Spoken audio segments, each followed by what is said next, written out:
right, thanks everyone for coming out just to see me here. Just kidding. This has been a great couple days. It's kind of tough being at the end of all these great talks. I'm going to definitely rehash a few things that you guys have heard here already, but hopefully I'm taking a little different angle on it. What I'm talking about today is made on the moon. So I'm actually going to talk about building stuff on the moon, some ways you might go about doing it, and why should you listen to me? I've launched stuff into space before. This is what I do. I'm a satellite test engineer. I do work for a major aerospace corporation. I'm not here representing them today. I'm representing myself and my own company, Sustainable Now Technologies, which I founded with Nathan Morrison over here. And so I've been doing the aerospace game for about 14 years now. Spent 12 years as a pure system level test engineer on satellites. During that time, I was able to launch 4 and a half. We had one launch failure, but which was actually the most exciting one, of course. And 4 successful launches, a couple weather satellites up into geosynchronous orbit. And I've been launch day test director. I got to say the best words in the English language. The spacecraft is configured for launch, and we are go for launch. And that's about the most exciting thing I've ever gotten to say. Thank you. And I got to spend a little bit of time as a system test architect for a new product line of small sats we're working on.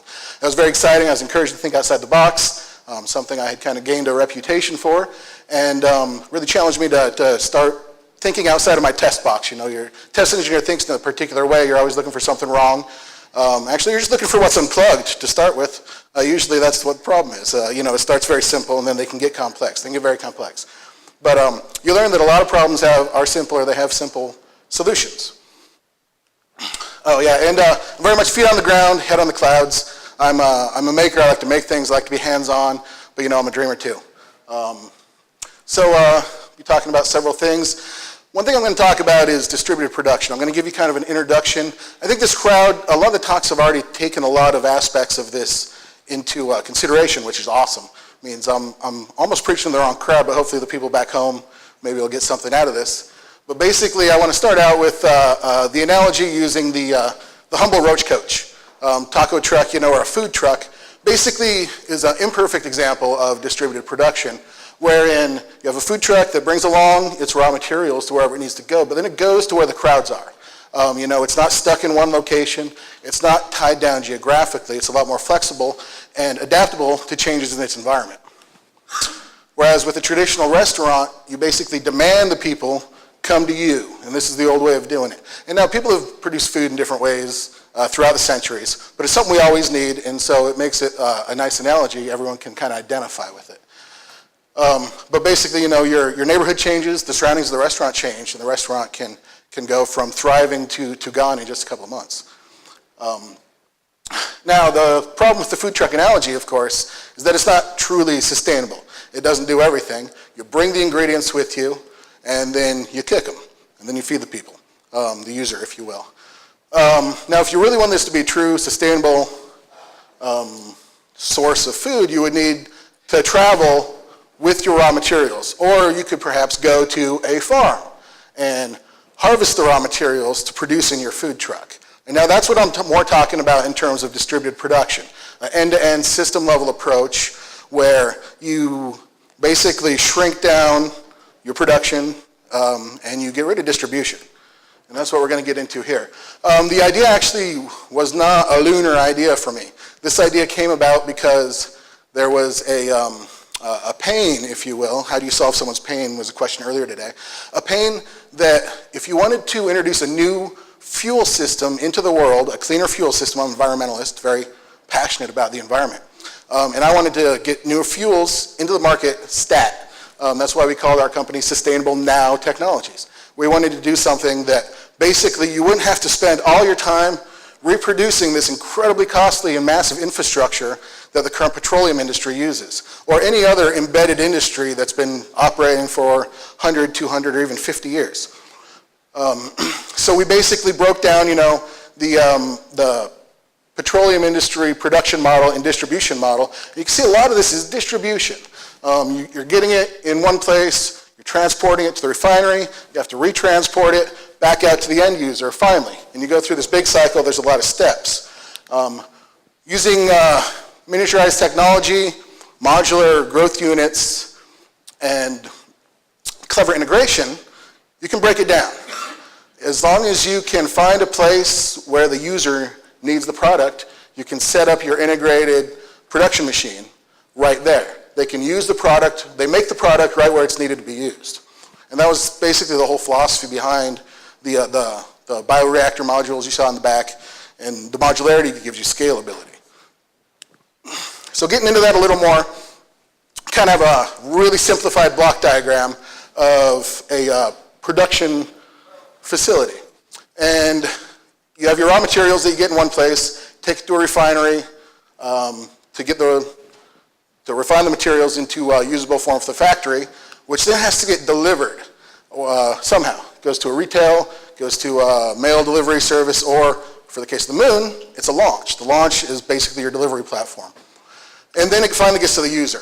And we can get into a trap, if you will, because there's already a embedded space infrastructure that we've talked about many times, and this is what we're almost fighting against, with your combo launch system and things like that. You have a monolithic structure where we have chemical rockets that take us into orbit, and that's how we do it. That's what we've been doing it for 50 years. We're making bigger rockets, we're making better rockets, but people are coming up with different rockets yet. And I know a lot of the speeches here have addressed that, and that's awesome. That needs to be addressed, obviously. But what about the short term? What if we wanted to go there in 10 years? What if the asteroid's coming? And we got to go there, right? We got to get there. Maybe on the rockets we have now, maybe not. But how do you minimize the impact of this distribution phase? And this traditional approach can be efficient if the economies of scale are big, right? If we're sending up things to the moon every week, we're sending people up all the time, then this could make sense. You make things in a centralized location on the Earth. All of the businessmen on the Earth are going to want you to build stuff on the Earth. Because frankly, having the distribution step here is another profit flow for them. It's another income stream. They probably want you to go through as many, I say they as the evil capitalists, but they probably want you to go through as many steps as you can to get the product to the end user, because all of these, you need workers, you need equipment, and there's profit streams there. And so we're going to have to fight against that if we want to make the moon affordable. And so with the distributed process, as long as you can kind of wrap your mind around a few concepts, which we'll be getting into, I think we can keep the moon affordable on a small scale, because initially we're going to be going to the moon on a small scale. We've talked, it's going to be a few people in the first mission, maybe 100 people, who knows, but it's not going to be a metropolis right out of the gate, right? So if we take a traditional approach, this could put us out of reach of the moon financially. We can't afford to get there using an old traditional mindset in terms of distribution and delivery. Which comes from this production model. So the distributed production mindset also allows for scalability. You design things modular and integratable, and you can produce designs that you can actually make on the moon using lunar components, as long as you kind of think creatively. We'll get to that. So I challenge you not to say, should we make it on the moon, but how can we make it on the moon? This is basically the driving force behind the next couple slides. I don't have a long presentation today. But this is what I think about. Not should I make something in one place or another. It's I want to make it where the user is. How do I do that? So we're going to talk about that a little bit, some design considerations. So first off, what's the moon made out of? Green cheese, right? We all know it's green cheese. The mice are going to love it up there. But that's not true. The moon is it's a planetoid, just like the round ball we live on now, with a crust, a mantle, and cores. And then, of course, we have the regolith, which we've talked about a lot. And I'll be talking about a little more. It's not in this picture, it should be. And then if you look at the numbers, generally speaking, by weight, and of course this can vary greatly across the moon. The moon's not a homogeneous body, based on especially the meteorite impacts from over time, the solar winds and things like that. You would want to understand exactly what materials are available where you're landing, obviously, where you're setting up your civilization. But in general, you've got a lot of the building blocks of industrial products here. You've got aluminum, you've got iron, lots of oxygen, the aluminum, and it's calcium. That'd be good for people. And in certain industrial processes use calcium and limestones and things like that. So I argue there's enough materials on the moon really to build things, almost anything you want. as long as you can there's kind of a primatization that needs to go on. I mean, when we think of space and aerospace applications, we think of high-tech components, titaniums, carbon nanotubes, things like that, very futuristic. But to actually get to this point, we might need to think a little more primitively. And I'll speak a little bit more about that later. And the other interesting potential materials on the moon, we found that there's a lot of water up there now. We weren't sure about that until maybe several years ago, but there's probably plenty of water for industrial applications and for life. The helium-3, which was just discussed, I kind of put that in a potential area in terms of fusion. And then some groups are actually working with concrete based on the lunar regolith, which is a really simple way, to get in and start building structures. And now talking a little bit about what else is available on the moon. For our energy, we're going to mostly have sunlight. So the nice thing is that the lack of atmosphere, there's no atmospheric interference, and so you get a little more sunlight on the moon than you get here on Earth. It's a lot like orbiting the Earth in terms of sun. I don't have it on here, but of course you have 2 weeks of darkness balanced by 2 weeks of light on the lunar day, and so that's something we'll have to design around. But that's what this all is. It's an exercise in design and applying these concepts to your design from the ground up. And then also we need to think about kind of differently about how we use this solar power. It's not just going to be solar photovoltaics. We'll also be using lenses, mirrors to generate industrial scale heat. And then we'd also want to obviously architect the buildings, the cities, and the industries to maximize solar usage. Maybe you have 2 towns on each side of the Terminator. You go to one town during the lunar day and the other town when it's day over there. I guess that didn't come out right, but you know what I'm getting at. You can find clever design ways to maximize your solar usage. Then other potential energy sources, you got the water there, you can make hydrogen. You can use hydrogen for energy, and then you can use the oxygen, you can use that for a launch vehicle, get off the ground. Fusion using helium-3, again, I talked about, and then biofuels, which I'll talk about here in a little bit, and I know it's been touched upon once already. Now, let's talk about the environment of the moon, because when you're talking about producing something somewhere, obviously you've got to understand the environment. So first off, let's talk about gravity. The moon's got gravity. That's great, right? Think about trying to assemble a structure in space where you push something too hard, you go floating off into nowhere.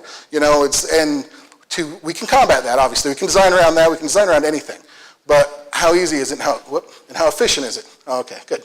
And I argue that the low gravity really should be kept in mind for all your designs.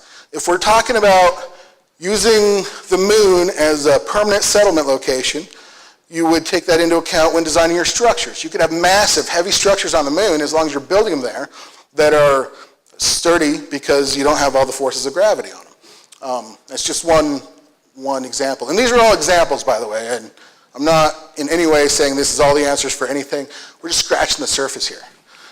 But also, if you're talking about using this as a spaceport and a construction facility for your interstellar spacecraft, you could think about that also.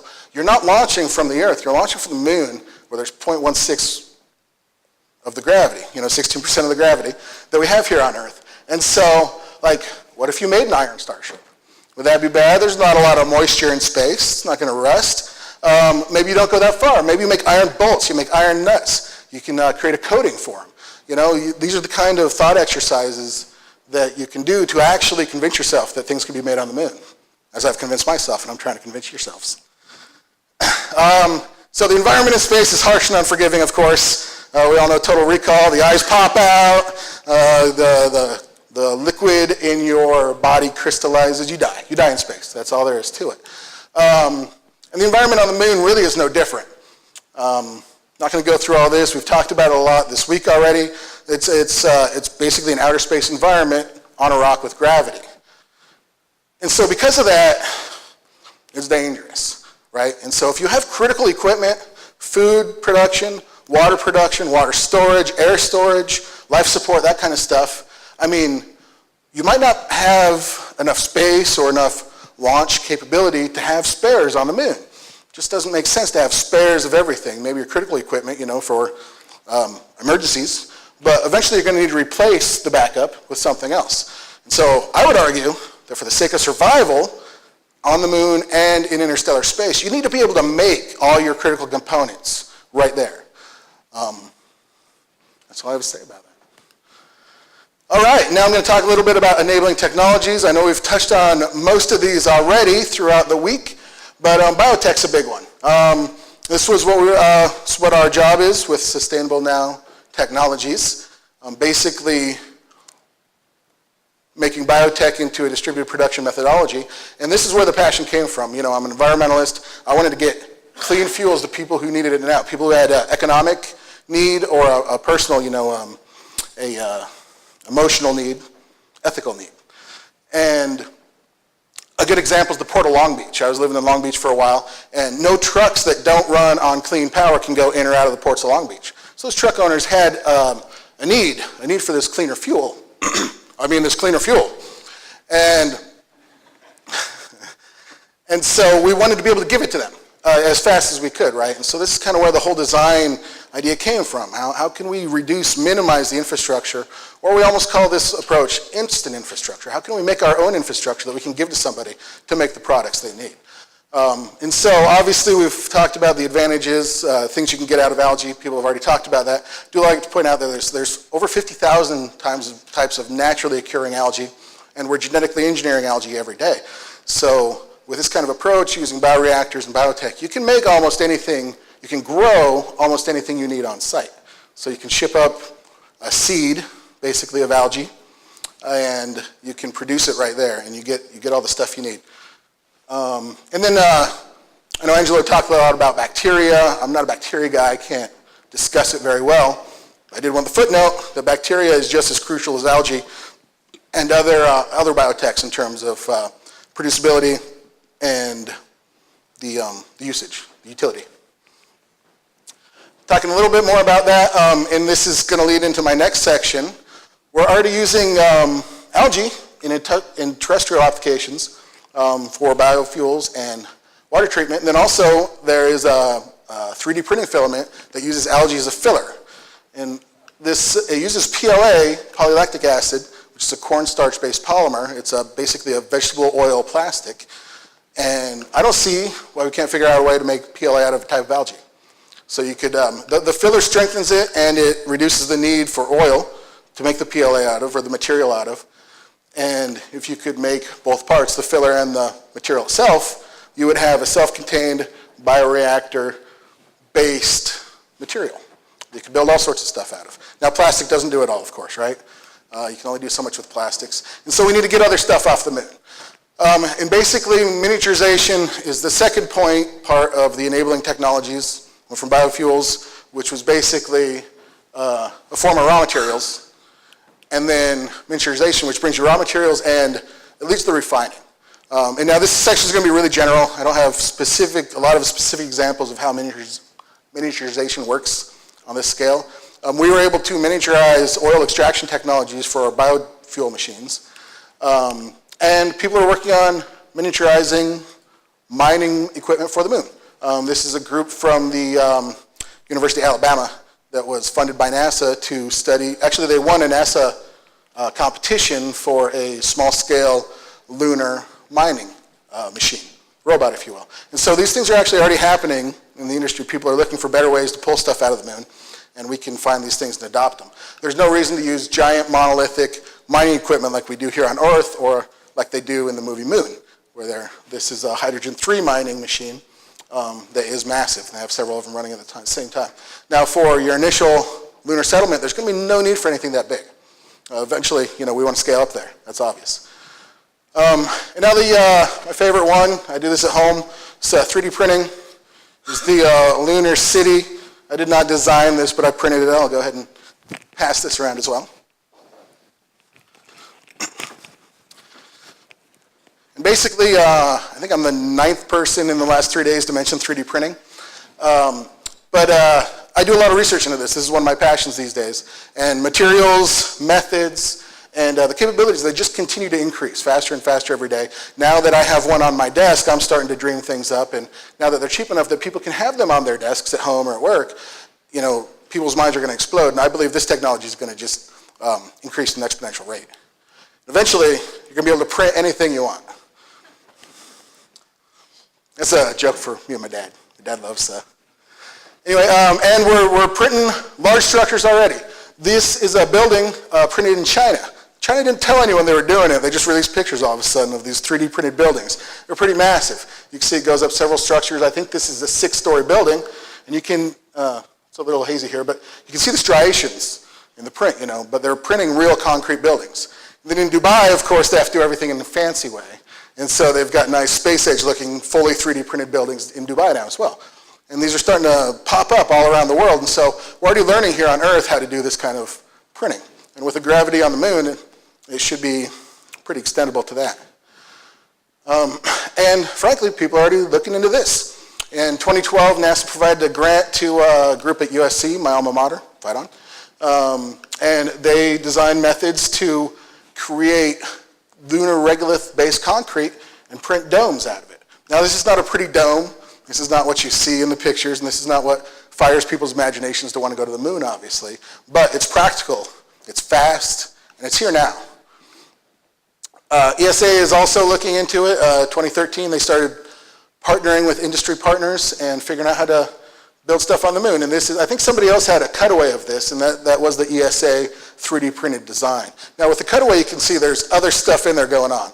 Obviously, you're not going to be 3D printing concrete and expecting it to be airtight and secure all the time. But that's also where integration comes in. So finally tying it all together, you want to bring all these pieces together and integrate them in a clever way. So this is not a good drawing of what I wanted to depict here, but this is a proposal for an algae bioreactor wall that we're selling for Sustainable Nanotechnologies. We would install this in your garage. And it fits in your garage, and it was designed to integrate in your garage and not take up any more space or thickness, than your water heater. Most garages have a water heater, it would fit in there. Our dreams really were to build new structures with algae walls, algae bioreactor walls. And so we want to integrate the bioreactors into the building. You would integrate, the processing into the building, and you'd probably have heat bleed off from the processing too. You would take that and you'd use that. This is basically like the biological cycles we've seen some other people put up, where everything gets used as one part of the process or another, but this is more industrial. Of course, you want to find ways to use everything. And so between, making some design compromises, maybe taking a step back, I like to think about Adobe. Adobe structures were super great, they were efficient, they were easy to build, they were cheap, and they worked great for thousands of years for our ancestors. There's no reason we can't take a step back to take a nice step forward and get ourselves on the moon by kind of bringing our technology down a little bit before we can really crank it back up. This is our way to get our feet on the ground, to get things thinking about. And my real design inspiration here is Rambus Ravelnev. Right? I don't want to go up there with anything that only does one job, or without redundancy, without ways to fix my problems myself as a Lunarian. And that's going to wrap it up. I'll see you on the moon. I'll be right here. Thank you. That was great. Questions for Tim? Christoph.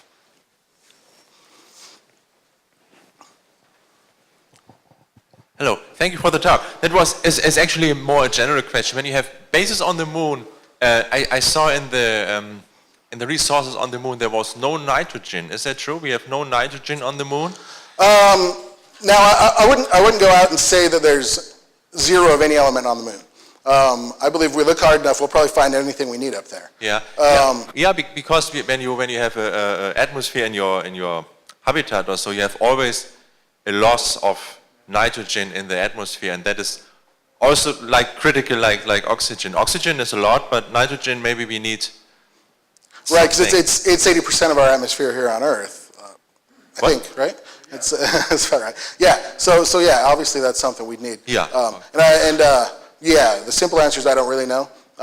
Wikipedia says that, and I looked around too. There's not a lot of total agreement on what elements are on the moon because, again, it's not a homogeneous body. Different parts of the moon are going to have different elements. Now nitrogen being another, it's not noble gas. I imagine there's nitrogen somewhere up there on the moon, but in general, en masse, from the numbers they've published, okay, I didn't. It's not a big percentage. Okay, great. Thank you. We were talking about helium-3, and that's not a big percentage either. So there's things to be gained from small percentages of elements. Yeah, I mentioned some research earlier where they're looking into using lunar simulated material to actually do some 3D printing. Have you looked into that? No, but I heard you say it and I got really excited.